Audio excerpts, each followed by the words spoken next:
All right, ladies and gentlemen, you are welcome to another great episode on your favorite political talk show, The Truth, with Ben Jokes. Now, Obi kept saying during the campaigns in 2023 that it is important to win the people as a leader so that you can serve the people and depend on them and them alone to judge whether you did well or not. And of course, whether you deserve re-election or not.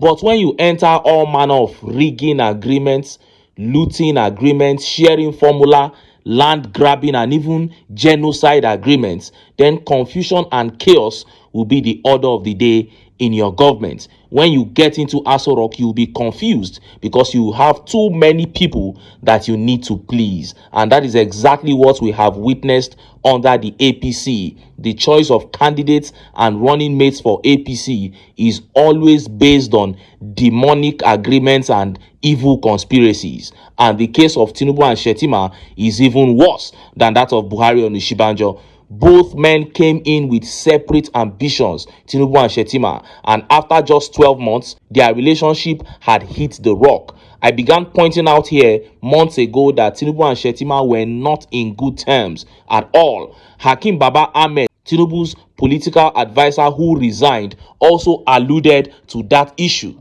And now things have totally gone sour. During the Northeast APC caucus meeting that held hours ago, Tinubu sent chairman of APC, Ganduje, and other APC chiefs to endorse him alone for 2027 and drop Shettima. APC chairman and other chiefs did exactly that, endorsed Tinubu without Shettima, and the hall turned upside down. They didn't accept Tinubu's endorsement at first. Then when he proceeded to drop Shettima, heavy war broke out. Everywhere scattered, and Ganduje and others needed security to leave the premises. Before I show you details of these top stories and how Nigerians reacted, let me quickly show you this video. The people of Benue State have now shut down Makurdi, protesting against the incessant killings in their state. They labeled Tinubu a failure and they said he must resign from office. This is the same Benue State that refused to join the End Bad Governance protest in August last year. Now they are leading a resign now protest. Let's take our time to watch the video of that protest. See ya.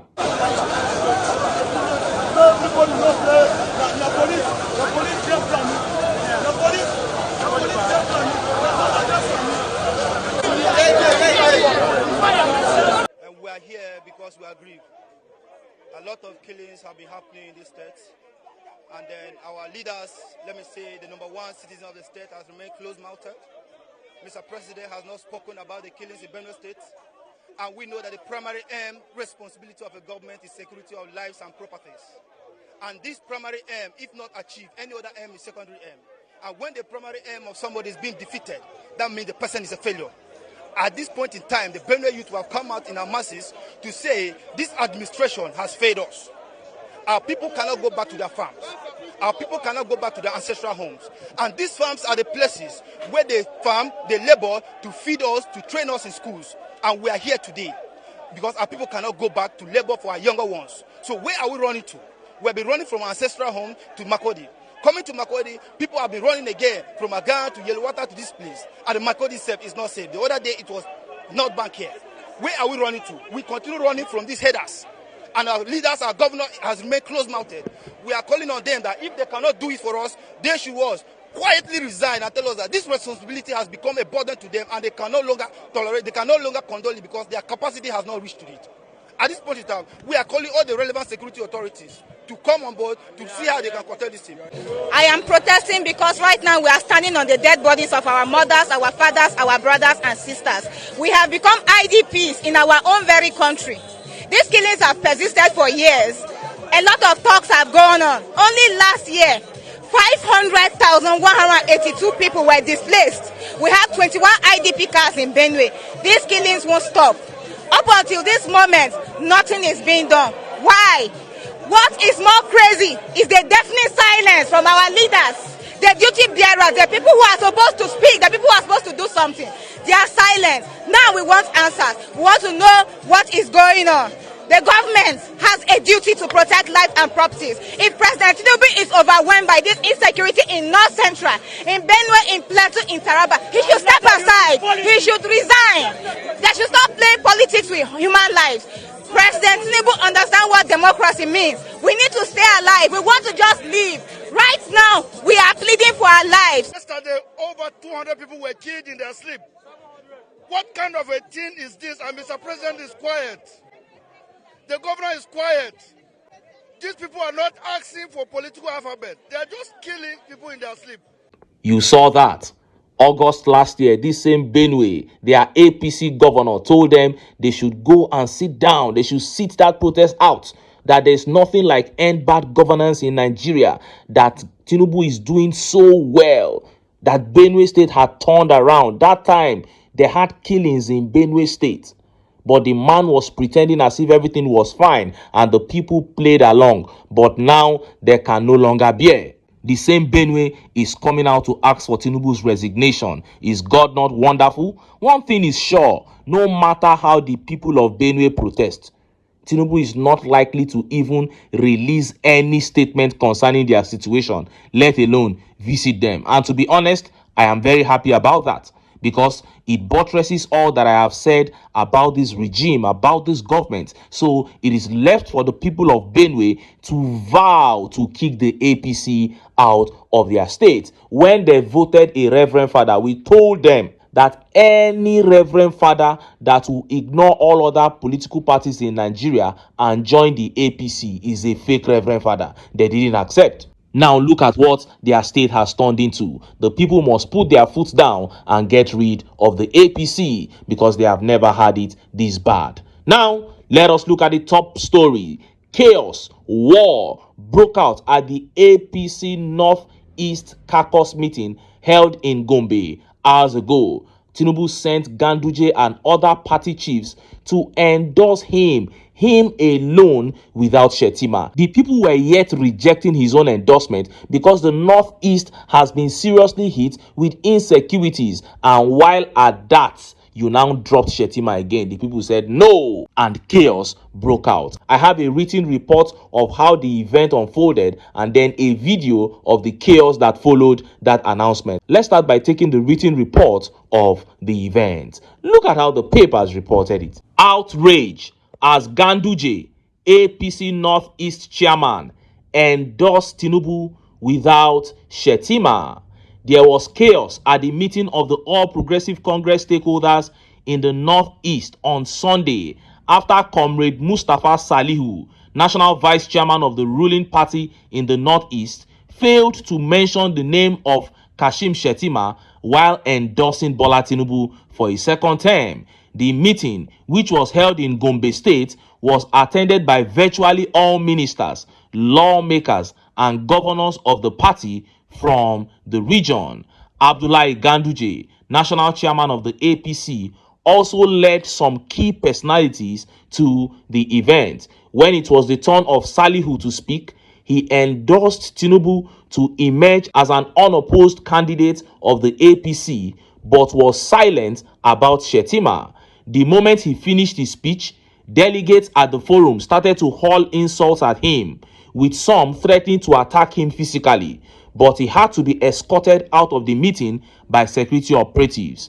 To calm the situation, the deputy national chairman of the party, Bukar Dalori, endorsed both Tinubu and Shettima for a second term. But the meeting ended abruptly after the national chairman, Abdullahi Ganduje, also endorsed Tinubu alone without Shettima. Our correspondents report that Ganduje didn't also mention Shettima's name throughout his speech, which lasted about 10 minutes. He had to also be escorted out of the venue by security operatives. They had to carry Ganduje out of the venue because the people scattered the place. This is exactly what we want in APC.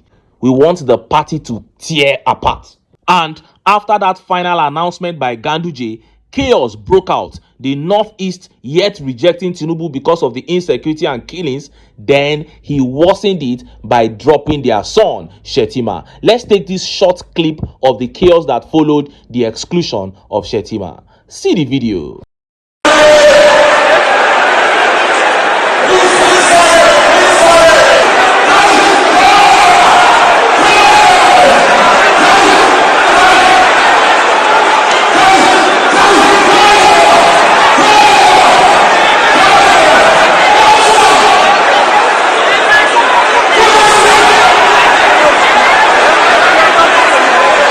You saw that. Chaos everywhere. The much predicted implosion within the APC is here. And look at how Nigerians reacted. Let's take some of the tweet reactions. This tweet by Official Garba says, Tinubu and his Yoruba Ronus don't know what is coming for them. Sidelining Shettima in this administration is a big mistake. Northeast people should be the last people you mess with. His eye go open by the time he realizes that defection is not the solution. That is a Northeasterner there telling Tinubu that he should get ready for them. Please do whatever you can to the party. Tear it apart. That is our own joy. And Abba Muhammad here says they will remove Shettima for sure. So Abba Muhammad was already expecting this. And this tweet here says Steve Tinubu said he was happy with the crisis in opposition, not knowing that his own was closed. And this tweet here says after using Shettima for Muslim experiments, they now want to dump him and replace him with a popular politician from Kano. They said he has no political capital, that he is a featherweight politician from the north. And the reply here says, and believe me, this is where their downfall will start, because Northeast people are not like any other region. When it comes to politics, they are fanatics. Just don't mess with them. Unlike Northwest, especially Kano, Katsina, and Zamfara, that easily sell out their souls for penny. They are saying they should prepare for war, that the Northeasterner are going to come out smoking for this thing that they are doing to Shettima. Hakim Baba Ahmed already said it, that when he was at Aso Rock, they saw a lot of things going wrong and he and Shettima could not say anything at all. Many Nigerians have predicted that even Sheyi Tinubu goes on more official assignments than Shettima.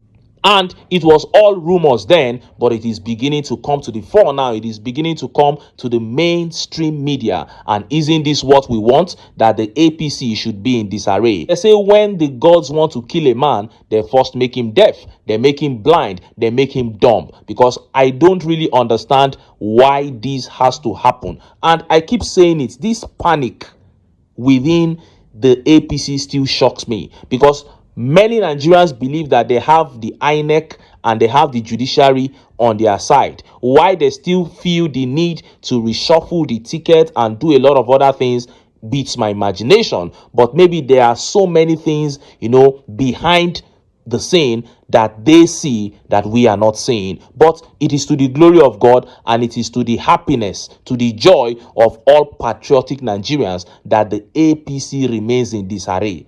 Shettima said the city boy, referring to Tinubu, he said the city boy will take care of the economy while he will take care of security. Now, security no see, economy no see. This is the same man that mocked Oshibajo. He said Oshibajo is an ice cream seller. He said he will send Atiku back to the village to be rearing goats, that is where he belongs now. He said all these nasty things just because he wanted to be VP. But look at how he's being treated now, and he has even been dropped. I know that Tinubu is going to follow through with this because this is his style. And of course, under this same administration, we saw how El Rufai was betrayed. After El Rufai worked tirelessly for Tinubu to emerge, he was one of the major rigging machines of the Tinubu-Shettima ticket, and they led him on, nominated him for ministerial appointment, sent him to the National Assembly. He thought that it was just, and I let him just go and stand there. He will become a minister for sure. But what happened at the end of the day?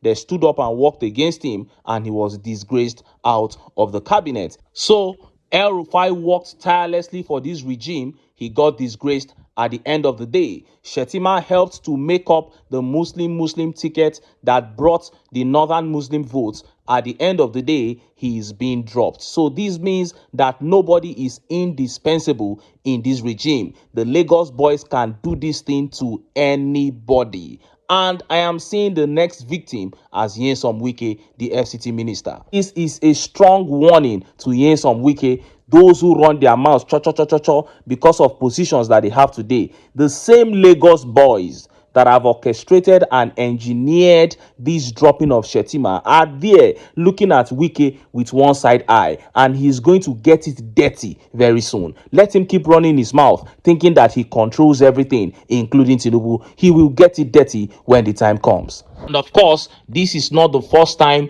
Tinubu is changing his deputy. 8 years as governor of Lagos, he ran with 3 deputies. Within 8 years, only you get 3 deputies, and that is what he's trying to do at the national level. But this time around, everybody knows that this is going to have severe consequences, because the people of the Northeast are already angry, scattering everywhere, and Shettima himself, who has been working on the ground to discredit the government, will now intensify his work to make everything fall apart, to the joy of patriotic Nigerians. We'll keep our fingers crossed and see how these unfolds. But until then, make I still enter town, make I go get some ogbonge political news wey una go like. Why? Because of una na I dey here. So don't go away. Don't go away.